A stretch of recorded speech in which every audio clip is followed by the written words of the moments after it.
সুপ্রভাত বন্ধুরা, সম্পার ছোট্ট ফ্যামিলি থেকে তোমাদেরকে স্বাগত জানাই। তোমরা কেমন আছো? আশা করছি রাধা গোবিন্দের কৃপায় তোমরা ভালো আছো। আমিও ভালো আছি, মোটামুটি শরীরটা খুব ভালো নেই। আর আজকের হচ্ছে বৃহস্পতিবার জানোই, সকালবেলা হলেই তো সংসারের সমস্ত কাজ সেরে আগে তো পুজোর জোগাড়, কারণ বৃহস্পতিবারে মা লক্ষ্মীর পুজো। তা আমি সকালবেলা উঠে সমস্ত সংসারের কাজ সেরে ঠাকুর ঘর মুছে পরিষ্কার করে ঠাকুরের বাসন মা আর আমি দুজনে মিলে পিতাম্বরীটা মা মাখিয়ে দেয়, আর আমি সাবান দিয়ে ভালো করে মেজে পরিষ্কার করে, আর এই যে পাম্প চালিয়ে কল থেকে ভালো করে বাসনগুলোকে ধুয়ে নিচ্ছি। বাসনগুলো ধুয়ে নেওয়ার পরে তারপরে আবার গাছের ফুলগুলোকে তুলতে হবে। অনেক ফুল ফুটেছে গাছে আজকেরে। এই যে আমি এবারে গাছের ফুলগুলো তুলে নিচ্ছি। একটা পান পাতা, ওই পাশের বাড়ি একটা মামাদের বাড়িতে পান গাছ আছে, আমি প্রত্যেক সপ্তাহে মা লক্ষ্মীর জন্য একটা করে পান পাতা নিয়ে আসি। পান পাতাটাও নিয়ে এসে চুবড়িতে রেখে দিয়েছি। তারপরে আমার গাছের ফুলগুলো তুলে নিচ্ছি। আর মা আবার পাশের বাড়ি মামারা থাকে না, তো ওই মামাদের গাছ থেকে আবার দুটো করে ফুল নিয়ে আসে। আমার গাছেও যা হয় আর মামাদের গাছে ফুল দিয়ে আমার প্রত্যেকদিন একদম সিংহাসন ভরে যায় ফুলে। আর আজকের যেহেতু বৃহস্পতিবার, আমি কালকের বুধবার তোমাদেরকে বলেছিলাম নয় যে আমি বাজারে যাচ্ছি, আবার একটু ফুল মালা এনেছি। আর এই দেখো আমার গাছের অ্যাডেনিয়ামটা দেখেছো? অ্যাডেনিয়ামের কালারটা দেখো, দারুণ কালার, দারুণ, এত সুন্দর অ্যাডেনিয়ামগুলো ফোটে। এটা হচ্ছে ডবল, আবার সিঙ্গেলও আছে। তারপরে তো আমি এবারে পুজোর জোগাড় করতে বসে গেছি। ঠাকুরের সব ফল মূল কেটে নিলাম, চিড়ে মুরকি বাতাসা, যেরকম নিত্যদিন পুজো দিই সেইভাবে একটু আলাদা করে মানে মাকে পুজো দিই বৃহস্পতিবারটা। তারপরে পুজো শেষ করে আমি এই যে আরতি করে নিচ্ছি।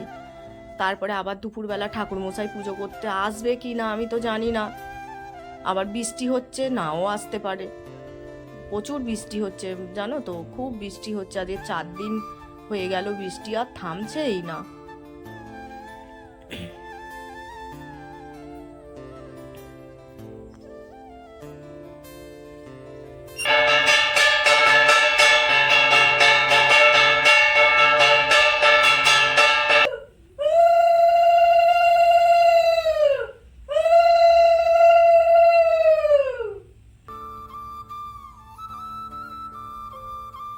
এইবারে পুজো শেষ করে আমি সমস্ত কিছু একটু পরিষ্কার পরিচ্ছন্ন করে নিয়ে তারপরে আবার সারাদিনের তো যা কাজ থাকে, টিফিন করা, রান্না করা, সমস্ত কিছু বাকি আছে। এইবারে আমি আমার শাশুড়ি মাকে একটু চা করে দিচ্ছি। মাকে চাটা বসিয়ে দিলাম।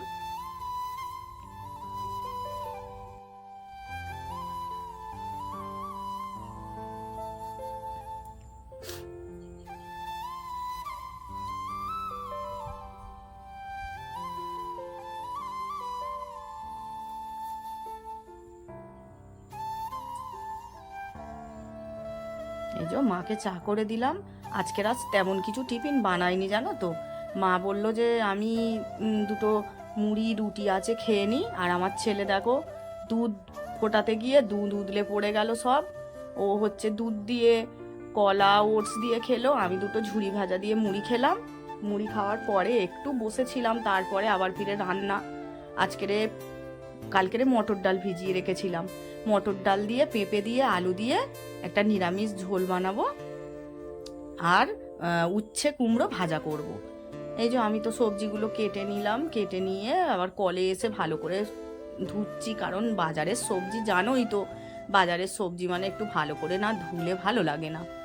আর কি বলবো তোমাদেরকে, এত সুন্দর ঝোলটা হয়েছিল। মটর ডাল বেটে একটু কাজু বাদাম, তারপরে চারমগজ, একটু নারকোল দিয়েছি, আর এদিকে দিয়েছি ধনে জিরে গোটা গরম মশলা দিয়ে মা ভালো করে মশলাটা আমাকে করে দিল।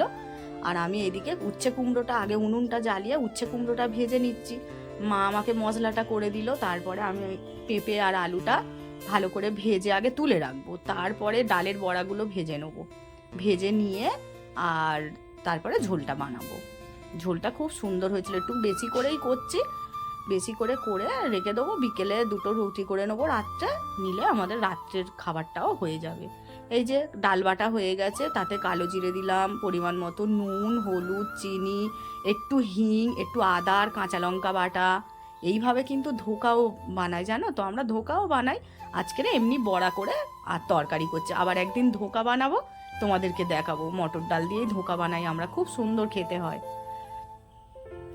তারপরে ডালের বড়াগুলো করে নিয়ে রেখে দিলাম ভেজে। এইবারে আমি কড়াতে একটু তেল দিয়ে তেজপাতা আর গোটা জিরে ফোড়ন দিয়ে আর আদা জিরেটা আমি দিয়ে দিলাম। আদা জিরেটা ভালো করে একটু কষিয়ে নিয়ে পরিমাণ মতো নুন, চিনি, একটু হলুদ গুঁড়ো ভালো করে কষিয়ে এইবারে আমি চারমগজ, কাজু বাদাম আর নারকোল বাটাটা দিয়ে দিচ্ছি। একটু নিরামিষ খাবার তো একটু জমিয়ে না করলে খাওয়া যায় না, জানো তো, একটু জমিয়ে করলে খুব ভালো লাগে খেতে। একটা তরকারি এত সুন্দর হয়েছিল, এইভাবে করেছি, খুব সুন্দর হয়েছিল। এই যে আমি একদম মশলা ভালো করে মশলা কষিয়ে পরিমাণ মতো ঝোলের জন্য জল দিয়ে দিয়েছি, কারণ একটু বেশি করে না ঝোল দিলে আবার বড়া কিন্তু ঝোলগুলো সব টেনে নেবে, তাহলে আবার একদম দুপুরবেলা ভাতের সঙ্গে আর খাওয়া যাবে না। ওই জন্য আমি পাতলা করে ঝোল করেছি, করে বড়াগুলো উপর দিয়ে সাজিয়ে আর উপর দিয়ে একটু ঘি ছড়িয়ে দিয়েছিলাম। এরপরে দুপুর হয়ে গেছে, তাড়াতাড়ি করে আবার স্যালাড আরও কেটে নিয়ে খেতে বসে গেছি। এই যে তোমরা দেখছো বড়ার ঝোল আর ভাজা কুমড়ো উচ্ছে। তারপরে অনেকক্ষণ পরে একটু রেস্ট আরও নিয়ে সন্ধ্যা হয়ে গেল, এবার সন্ধ্যাবাতি দিতে হবে, তো এই সন্ধ্যাবাতি দিতে চলে এলাম। একটু ধুনো জ্বাললাম, বৃহস্পতিবার যেহেতু একটু ভালো করে ধুনো করলাম, ধুনো করে সারা ঘর ধুনো দিলাম। ধুনো দিয়ে তারপর আবার রাত্রের আবার রুটি করতে হবে, তরকারি তো অনেকটাই করা আছে, একটু রুটি করলেই হয়ে যাবে। মা রুটি খাবে না, মা ভাত খাবে হয়তো বা মুড়ি খাবে, আমার ছেলে আর আমি দুজনে রুটি খাবো। এই যে ধুনোটা এবার প্রত্যেক ঘরে ঘরে সব ধুনো দেখিয়ে দিচ্ছি।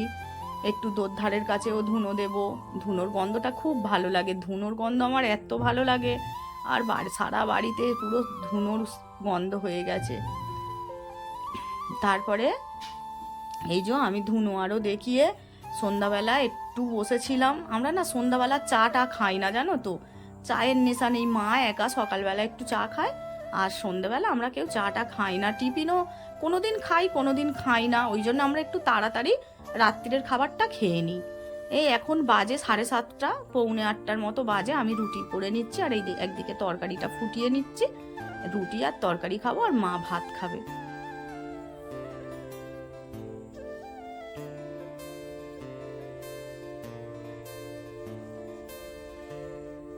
আর রুটিগুলো কেমন ফুলছে দেখেছো? আমার প্রত্যেকটা রুটি এরকম ফোলে। এই যে আমরা এবারে রুটি বানিয়ে খেতে বসে গেছি। মা ভাত খাচ্ছে, আমরা এই তো রুটি আর তরকারি। আবার ছেলে একটা কলা বের করেছে, বলছে মা আমি কলা দিয়ে খাই।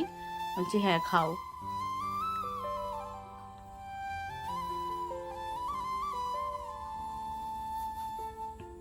এরপরে খাওয়া হয়ে গেল। এইবারে দেখো তোমাদের একটা সুন্দর জিনিস দেখাই, দেখো, দেখেছো ধুতরা ফুলগুলো ফুটেছে, দেখেছো? আর ধুতরা ফুল, বেল ফুল, এই ফুলগুলো না রাত্রে ফোটে, দেখো কি ভালো লাগছে। আর বন্ধুরা এত সেন্ট, এই একটা বেল ফুল ফুটেছে, আমি যখনই গেট খুলছি পুরো উঠোনটাতে আমার সেন্টে সেন্ট, এত সুন্দর সেন্ট উঠেছে আমার। এই বেল ফুল গাছে এত ফুল ফোটে, আমি মালা করে ঠাকুরকে দিই, গলায় পরাই। তারপরে এই যে আমি রাত্রিরে এই একটু বাদাম ভিজিয়ে দিচ্ছি, সকালে খাবো। এইবারে আজকের ভিডিওটা এখানেই আমি শেষ করব। তোমরা একটু আমার পাশে থেকো, আমার চ্যানেলটা সাবস্ক্রাইব করে দিও। আর আজকের রাতটা তোমাদের শুভ হোক। রাধে রাধে বন্ধুরা।